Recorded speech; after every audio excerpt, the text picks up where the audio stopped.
Oui, donc je suis Marie-Hélène Certin, médecin généraliste dans les Yvelines et secrétaire générale du Collège de la médecine générale. Alors, je suis Pierre Gabach, je suis médecin conseil à la Caisse nationale d'assurance maladie et je dirige le département des maladies chroniques. Donc nous avons animé une session intitulée Mal de dos, le bon traitement c'est le mouvement, qui a pour but de parler du mal de dos qui est une maladie très fréquente, un problème très fréquent et sur lequel existent des idées reçues et voilà, l'idée c'est de bousculer les idées reçues sur le mal de dos. C'est un travail que nous avons fait ensemble, le Collège de la médecine générale et la Caisse nationale d'assurance maladie, qui est exemplaire puisque nous avons associé l'ensemble des sociétés savantes qui participent à la prise en charge de la lombalgie et deux collèges, donc le Collège de la médecine générale et le Collège de la massokinésithérapie. Donc nous avons travaillé ensemble toute l'année 2016-2017 pour mettre en place une action multicycle vis-à-vis des professionnels de santé, des malades et du grand public.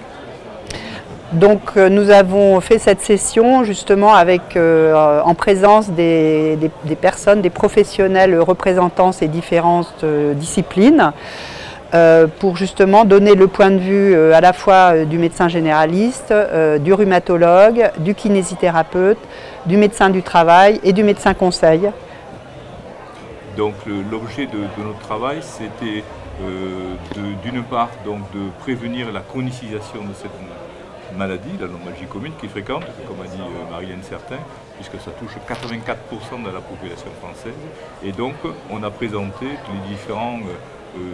drapeaux jaunes, drapeaux rouges qu'il faut rechercher dans la prise en charge de ce malade et les éléments clés de la prise en charge du patient par le médecin généraliste et les kinésithérapeutes.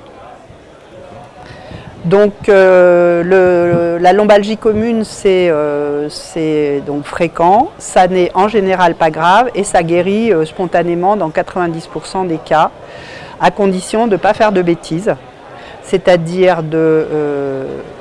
continuer à bouger, soulager la douleur quand le patient arrive, quels que soient les moyens de soulager la douleur, et lui conseiller autant que faire se peut et autant que la douleur le permet de poursuivre ses activités habituelles, de continuer à bouger tant il est évident qu'un repos intempestif ou l'arrêt de tout mouvement aggrave le risque d'avoir mal au dos dans la durée et que la maladie devienne chronique et devienne invalidante. Pour aider les médecins généralistes dans la prise en charge de la lombalgique, donc nous avons construit ensemble ce qu'on appelle un livret patient que le médecin généraliste distribue à ses malades lombalgiques lors de la consultation pour bien faire passer le message sur le fait que la lombalgie est une maladie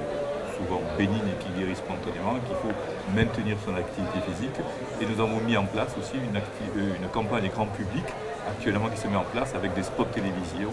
des affiches grand public. Et en 2018, nous allons maintenir cette campagne et intervenir auprès des entreprises pour lutter et prévenir la lombalgie chronique.